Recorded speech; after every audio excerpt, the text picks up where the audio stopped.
Those like himself, by blood or custom kin, to him were parts of his life, his adjunct selves, his personal nebulas, constituent stars, satellite companions of his solar eye.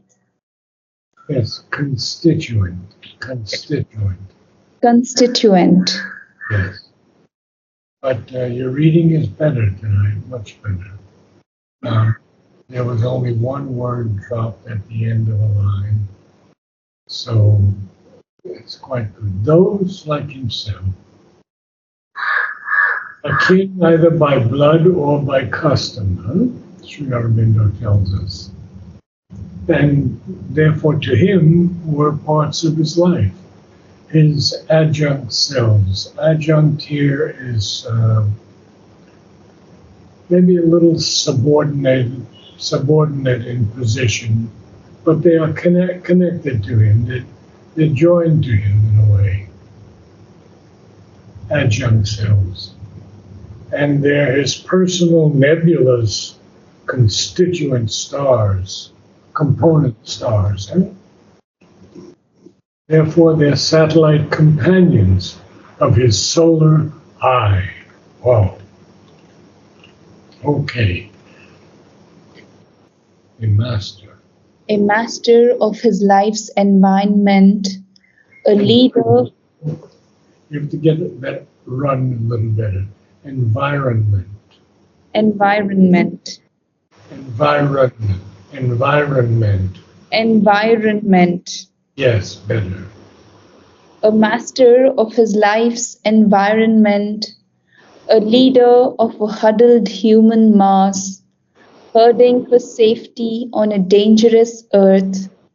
He gathered them round him as if minor powers to make a common front against the world, or weak and sole on an indifferent earth, as a fortress for his undefended heart, or else to heal his body's loneliness.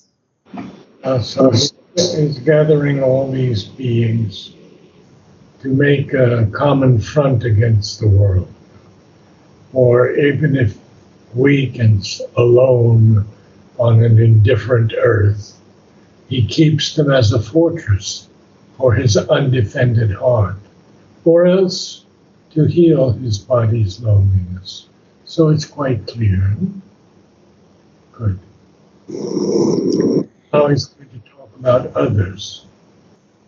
In others than his kind, he sensed a foe, an alien unlike force to shun and fear, a stranger and adversary to hate and slay. Adversary. Adversary. A stranger and adversary to hate and slay. So A it's stranger and adversary to hate and slay. let's look at that carefully. So he's sensing a foe in others than his kind. And they're like to him an alien, unlike force, something to shun and to fear. A stranger and adversary, something actually to hate and slay. So it's a stranger and adversary to hate and slay. Okay? Or he lived as lives the solitary brute. At war with all, he bore his single fate. Now, can you read that a little bit more intimately or intensely? Or he lived. Or he lived as lives the solitary brute. At war with all, he bore his single fate. Well, the solitary brute always lives at war with everyone else. And actually he bears his own single fate. So he bore that. Okay. Continuing on, Sri Aurobindo's telling us a lot more. Absorbed in the present act, the fleeting days, none thought to look beyond the hour's gains, or dreamed to make this earth a fairer world, or felt some touch divine surprise his heart. Yes, so when these beings in this little life um,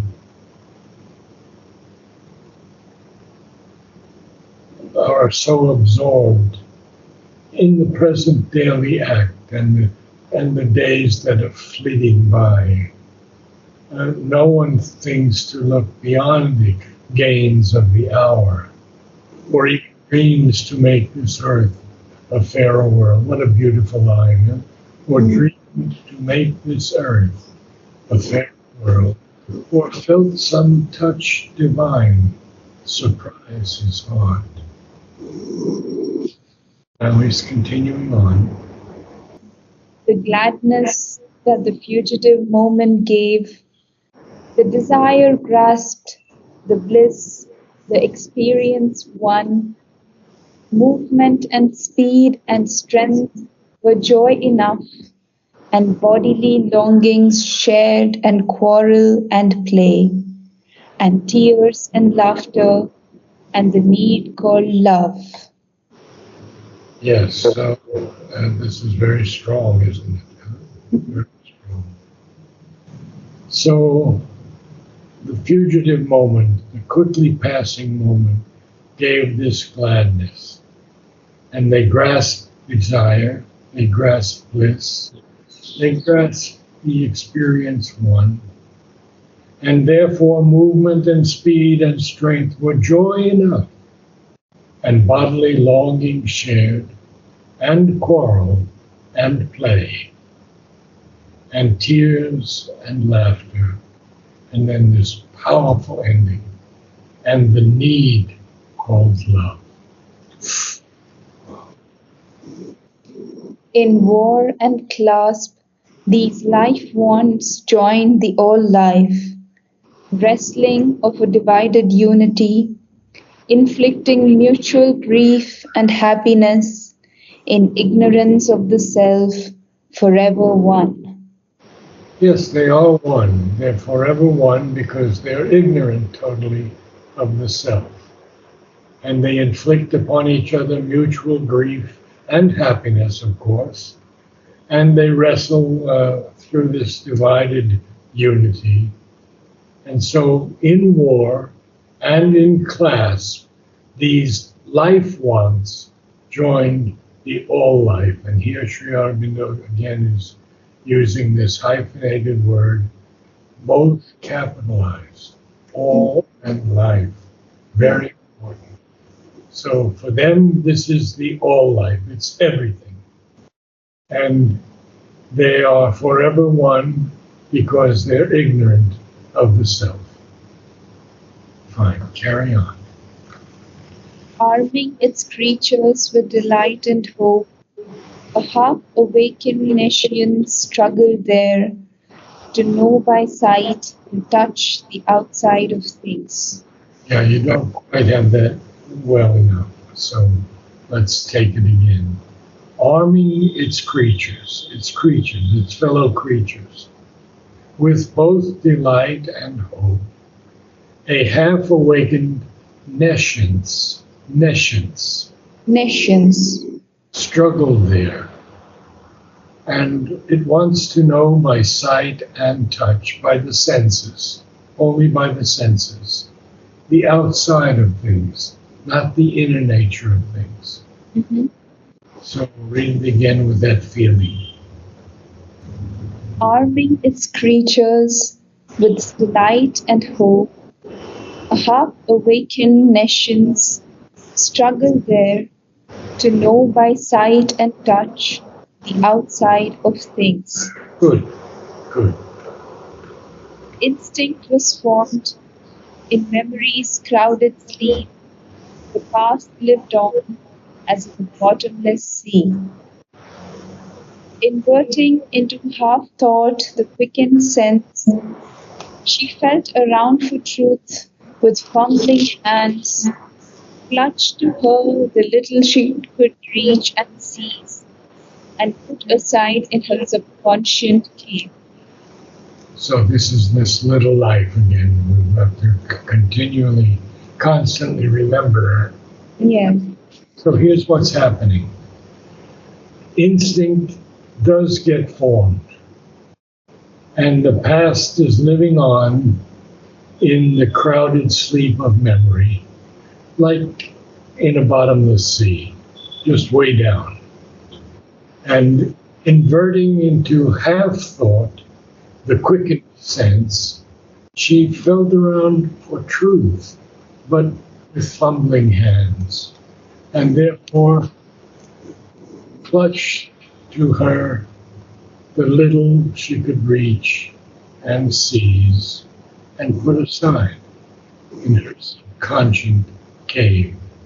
We've talked often about the subconscious, and this is what Ranganath and I are going through in the life divine now. So must I the want, I want to read just a little from a letter on yoga, just a line, but it's so important. Just as the higher consciousness is superconscious to us and supports all our spiritual possibilities and nature, so the subconscious is the basis of our material being and supports all that comes up in the physical nature. So we cannot think negatively about the subconscious. Good. Carry on. so must the dim being grow in light and force and rise to his higher destiny at last. Look up to God and round at the universe and learn by failure and progress by fall and battle with environment and doom by suffering discover his deep soul and by possession grow to his own vasts. So let me read it for you as I feel it. So must the dim being grow in light and force and rise to his higher destiny at last. Look up to God and round at the universe and learn by failure and progress by fall and battle with environment Environment. and doom. By suffering, discover his deep soul, and by possession, grow to his own vasts. So often by suffering, the divine has to chip away at us, not molding gently, but causing us suffering to break open our discovery of our deep soul. Mm. And even by possession, grow to his own vasts. Vasts. Vast. Now, yes, now she's going to continue, but she's going to stop also. Halfway she stopped and found her path no more. Still nothing was achieved but to begin, yet finished. Still nothing was achieved but to begin, yet finished seemed the circle of her force. Yes, and so we put that into prose again. The circle of her force seemed finished, but nothing was really achieved except to begin something. So she stopped halfway in this search for her or his deep soul, whatever, and the being's deep soul that he rise to his higher destiny and look up at God.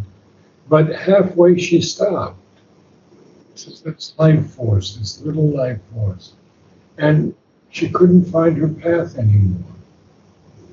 And therefore nothing was achieved but to begin, only to begin. But it seemed to be finished, this circle of her force. Mhm.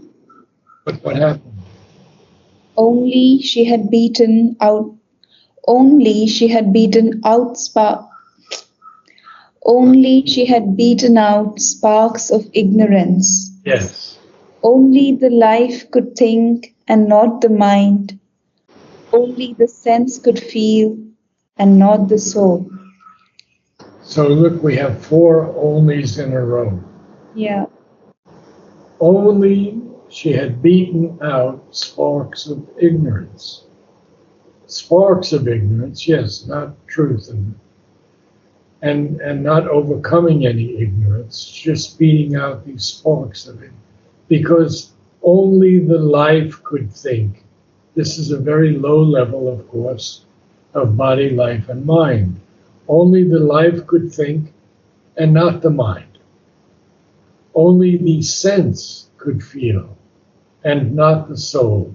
So this is a very, very clear definition of the ignorance. Mhm. She had only beaten out sparks of ignorance Yes. because life was not able to think. Life could think, but not the mind. The mind couldn't think. So Mhm. it's even below the possibility of the thinking mind. And so only the sense could feel and not the soul. And more, all the way. Only, yeah. Only was lit some heat of the flame of life, some joy to be, some rapturous leaps of sense. So a little bit is happening, huh? There was some heat of the flame of life. And this is very, very important because there's not the dullness here or deadness. There's still a little heat of the flame of life. And even some joy to be has come. And even some rapturous leaps of sense. But it's still in the sense field. All was an impetus of half conscious force, a spirit sprawling, drowned in dense life foam, a vague self grasping at the shape of things. A couple of things here now on your pronunciation. First, we're clear. All was an impetus of half conscious force. A spirit sprawling, drowned in dense life foam. Look how we have to inflect almost all of it. It's a spirit that is sprawling and drowned in this dense life foam. It's a vague self grasping at the shape of things. Yeah. All was an impetus of half conscious force, a spirit. The force is capitalized here, so you have to make it a little bit more powerful. All was an impetus of a half conscious force. No of a, just of half conscious. Sorry. All, yeah, all was an impetus of half conscious force, a No, spirit, half conscious force. half conscious force, Yes. a spirit sprawling, drowned in dense life foam, a vague self grasping at the shape of things.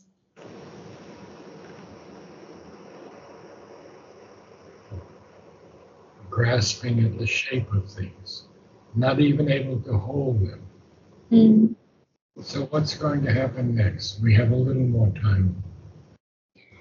Behind all moved seeking for vessels to hold, a first raw vintage of the grapes of God, on earth's mud, a spilt of the supernal bliss, intoxicating the stupefied soul and mind, a, head, a heady wine of rapture, dark and crude, dim, uncast, yet into spiritual form, obscure inhabitant of the world's blind core, an unborn Godhead's will, a mute desire.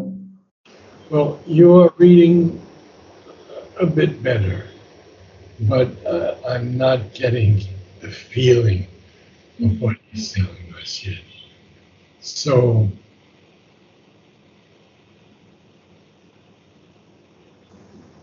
Behind all moved. seeking for what? For vessels to hold. What are the vessels going to hold? A first raw vintage of the grapes of God. Oh, how powerful. Where? On earth's mud. A spilth. Something that is spilled, simply that, spilled. Mhm. Supernal bliss. Now, that is so powerful that it is intoxicating the stupefied soul and mind. So it's very intoxicating. Huh? Stupefied of what? Stupefied means making dull the feeling or sensibility. The stupefied soul.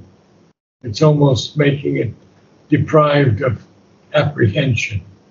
Be, Mhm. benumbed, we could even say deadened, the stupefied soul.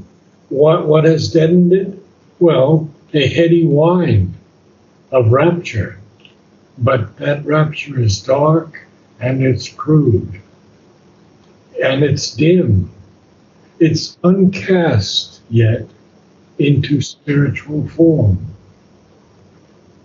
It's an obscure inhabitant of the world's blind core, an unborn Godhead's will, a mute desire. Mm. We have to read now because I have 5 minutes. Oh no, I don't even have 5 minutes. It's 6:25. Yeah. So can we read it tomorrow, next week? Next time. Yes. Wonderful. See you tomorrow. Yes. Thank you so much. Namaste.